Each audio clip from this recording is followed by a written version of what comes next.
your how will you paint the house? Where will you get the paint from? How will you buy the paint? Then your living in the King James, it's called mansion, places to live, is that's going to deteriorate. How are you going to cut your grass when you can't buy a lawnmower and there's no gas to cut the grass? Eat it. You can graze like a cow. If you're lucky enough to have goats at the time, you're okay. Maybe you could go yard to yard eating the grass. But I certainly see your point.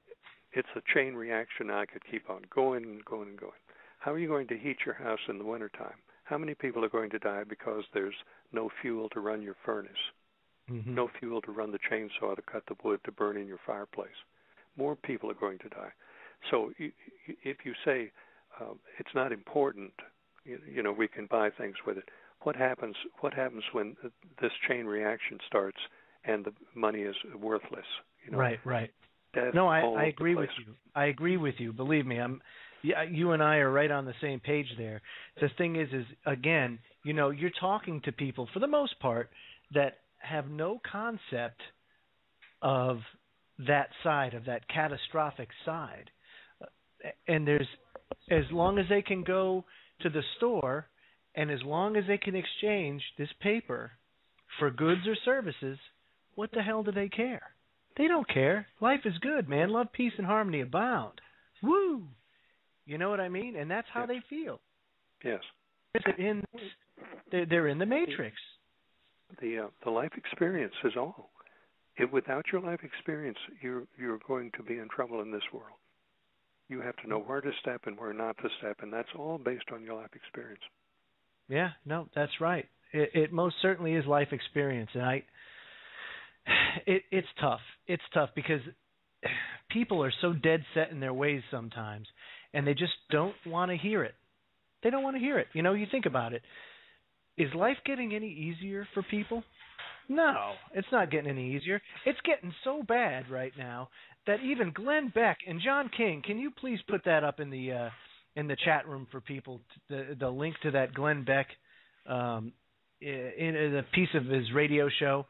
It is absolutely incredible when you hear people like Glenn Beck, an establishment mouthpiece, talking about imminent economic collapse and the need for preparation. I mean, come on, man, he's stealing our show here. What the heck? When you hear that coming from the Glenn Becks and the Chris Matthews and the mainstream, what does that tell you? I don't know. What does it tell you, Griff? What is that communicating to you when you hear the likes of those people saying the same thing? It kind of tells me that we're really, our backs are up against the wall and time is short. Time is short. I'm expecting the ALTA report or that data to be accurate. I have no reason to doubt it because other things that I feel, other things that I know also dovetail into that time schedule. I think the monetary system, we can't sustain it. We can't. And it's a bogus system, and they are deliberately trying to bring it down. They don't have to bring it down. I have said before repeatedly that you could correct the entire world monetary with a pencil at a table. A gentleman wrote in and asked me, how so? How could you do that? Well, money is not backed by anything. All you have to do is decree you take a bunch of zeros off of all the debts. Make some more money and forgive get the world to just forgive the printing press and just crank in another trillion or 2 trillion or whatever you want to print. And just forgive that and give everybody an extra trillion and just go on. There's no reason why you couldn't do it if everybody agreed to do it. Can you find anything wrong with that, Joe? Oh, I don't know. Well, think about it and give me an answer. I think that if you could get everybody to agree to do that. I think that there's tremendous benefit to it. As a matter of fact, let me just say this. There is law that says that we can actually, the United States Congress, the government, can actually buy out the Fed.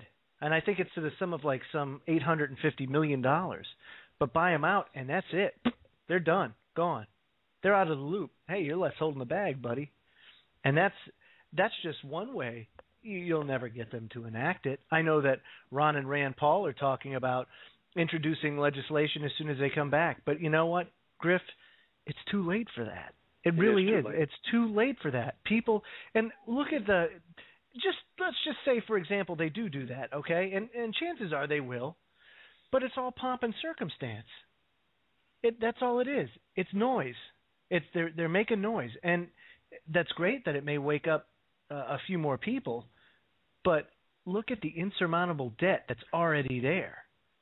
There's no way you can pay this stuff back. And if you do, what is debt? I was just going to say that you beat me to it. You can't define debt. You beat me to it. You know? That's it. I challenge anybody listening to define debt. What do we owe? You owe something that doesn't exist.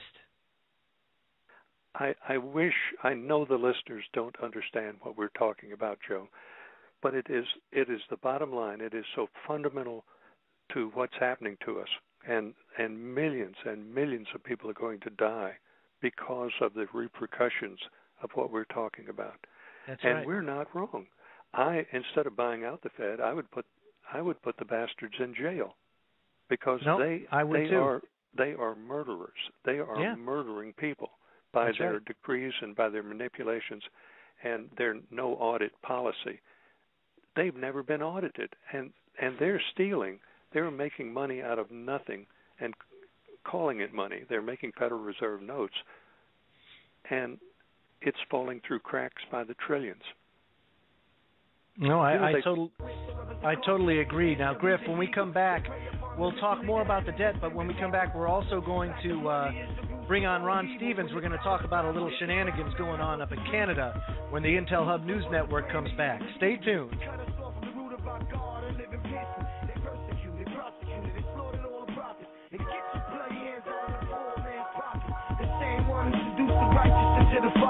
The one who orchestrated the betrayal of the Messiah. You can lose your own flames and escape.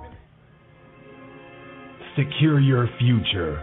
Get your non-hybrid seed pack now.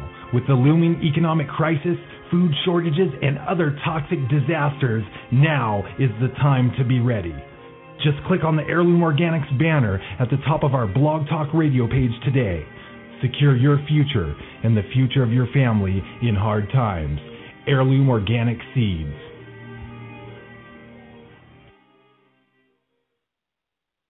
Did you ever wish that you could have done something while you still had the chance? What will you do if your income ends tomorrow? Or if you lose your home, as many already have? Do you have enough money to survive through an economic depression?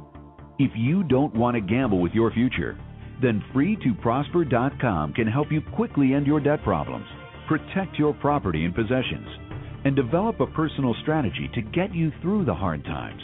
Most importantly, you get to keep your money and not pay another cent to creditors.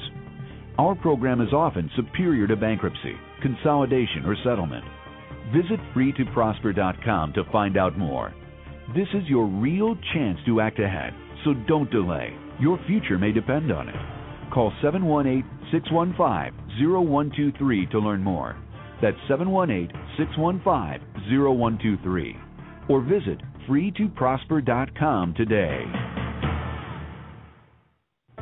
Don't forget to catch The Intel Hub Wednesdays and Saturdays at 5 p.m. Pacific, 8 p.m. Eastern on theintelhubradio.com. In a world where corrupt oppressors and oligarchs have seized control of the populations, total tyranny is amongst us. The burden of humanity rests on our shoulders. The only way out is to expose the global crime syndicate known as the New World Order. Together, we are all one. Together, we are Intel soldiers. The battle for free humanity ensues. Join us in the fight. theintelhub.com. You are listening to the Intel Hub News Network, crushing the New World Order piece by piece.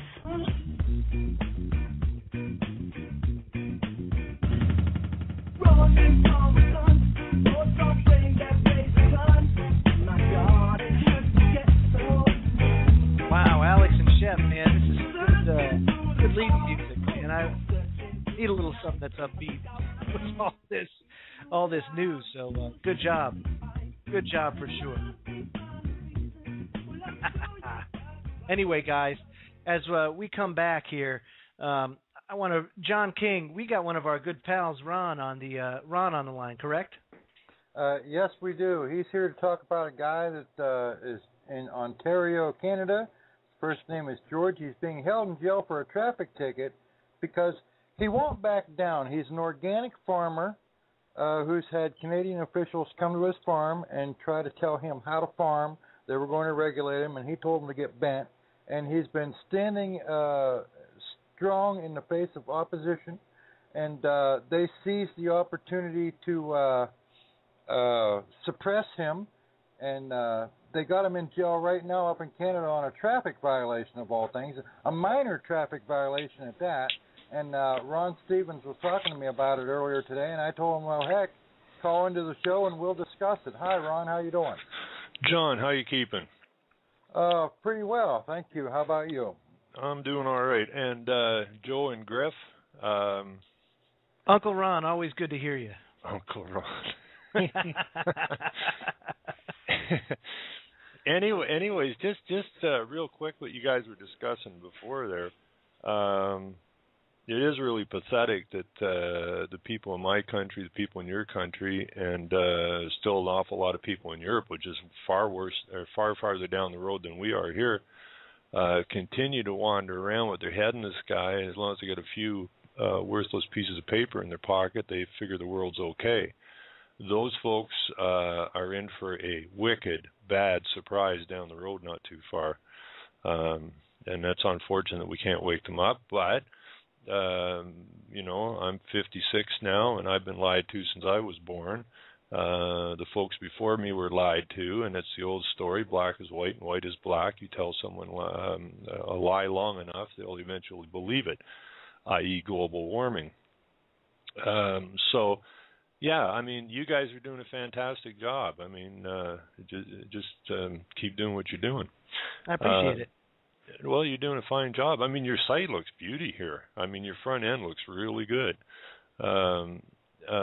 Anyways, George, a local farmer here. He's about an hour away from me. I first met him about 2 years ago at a landowners meeting where these guys sport the T-shirts and the signs, back off government. Because just like in the United States, we're being overwhelmed by ridiculous regulations. And it seems to be they're getting more ridiculous by the day, if not the hour. I mean, they got people that they're paying with your hard-earned tax dollars to write these stupid-ass regulations that are doing nothing but harming both our countries. So, anyways, George, from what I understand, and if John Gorman is listening, maybe he could call in. I'm not sure if he's still a lawyer. I think he got disbarred for fighting against the government. But he has a long history with George. And between George and John, from my understanding, is back in the early 80s when Willie Nelson and the boys were doing the Save the Farmer concerts, and the interest rates were up in the mid to high 20s. Farmers were losing their farms all over the place, as designed, because they want these guys off the land. John and George did some work, and from what I understand, they actually saved hundreds, if not thousands, of farmers from losing their farms. So George is not what the government likes. George is a man who understands what is right from what is wrong. He understands that, just like you guys do in the radio show, he understands that you have to stand up for what is right, regardless of what happens to yourself in most cases.